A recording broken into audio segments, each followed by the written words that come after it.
Officials are providing some information on a deadly house fire on Del Norte Boulevard. Let's listen in. Access the interior. There was also a fence blocking the entrance that had to be removed before we could get inside the residence. Does it appear this person, lives alone, or was there anyone else home at the time? At this time, it looks like this person does live alone.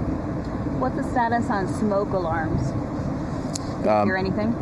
We didn't hear anything initially. Not to be said that there wasn't any inside, but they weren't operational when we were fighting the fire.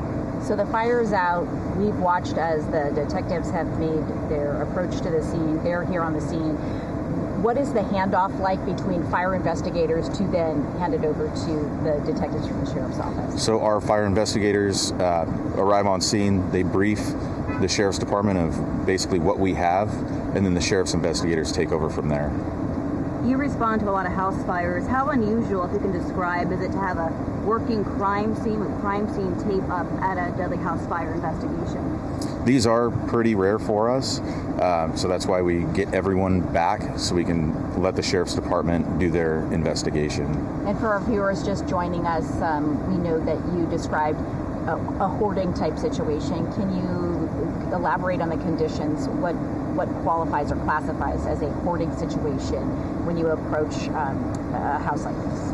Just multiple belongings in the way, blocking entryways, multiple objects lining the hallways, making our access difficult to navigate hose lines in there to put this fire out and search for victims as well. Dangerous for fire crews responding as well. Very dangerous. And also just the nature of the objects. Could it be more flammable? Does this help fire spread faster when there's so many barriers there? Absolutely. If there's more objects in the house, it's more combustible items that can start on fire and create a larger fire.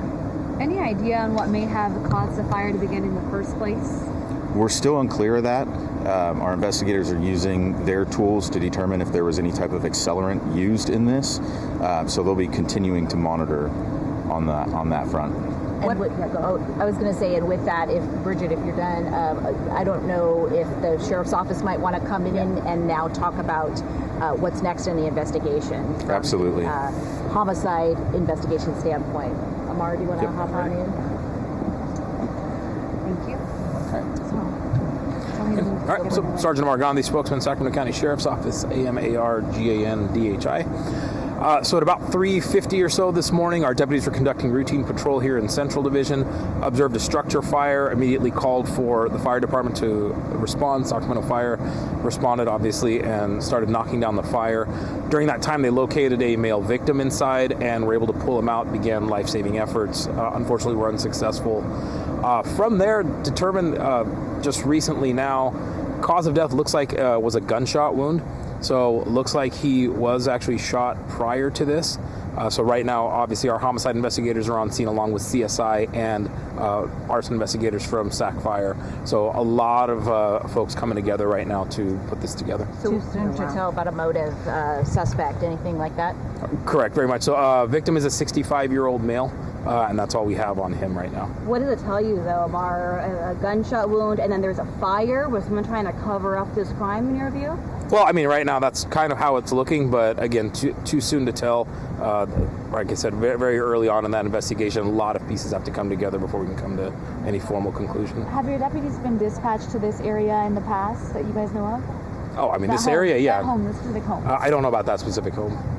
How rare is this that you have a situation where fire crews and fire investigators determine, hey, we need to call in the sheriff's office and get homicide detectives on the case? Actually, I mean, it's not common by any stretch, but it's not out of the realm of imagination. This kind of stuff does happen. And we have a really good relationship with both Sac City Fire, Sac Metro Fire, where these types of things overlap. And anytime, one hand's always talking to the other. So on something like this, the cooperation between the two agencies is outstanding. So something like this will hopefully come to a quick resolution. Do you guys have any report of this man trying to call for help, the victim? No, not that we know of. Right now, this was actually just deputies, like I said, conducting routine patrol like they normally would, near 4 o'clock in the morning and observing a structure fire and taking action from there. What's the process your investigators are going through right now as you're piecing together what happened? Are you talking to neighbors? What's going on right now? You name it, they're doing it. I mean, everything you've seen on TV and everything in between. You're going to see patrol deputies, homicide investigators, combing up and down the streets, trying to locate witnesses, obviously going through any surveillance or video footage they can find. you name it, they're doing it right now. You're going to see a lot of science behind this investigation. So, like I said, not to make a cliche of it, but it's a lot of the stuff you see on TV you're going to see in action right now. And it complicates matters, I imagine. All right, you have been listening into a live news conference happening, giving an update on breaking news we've been following all morning. We now know that the person found dead inside of a home on Del Norte, according to investigators, was shot and possibly put there in that situation. Then there was a house fire.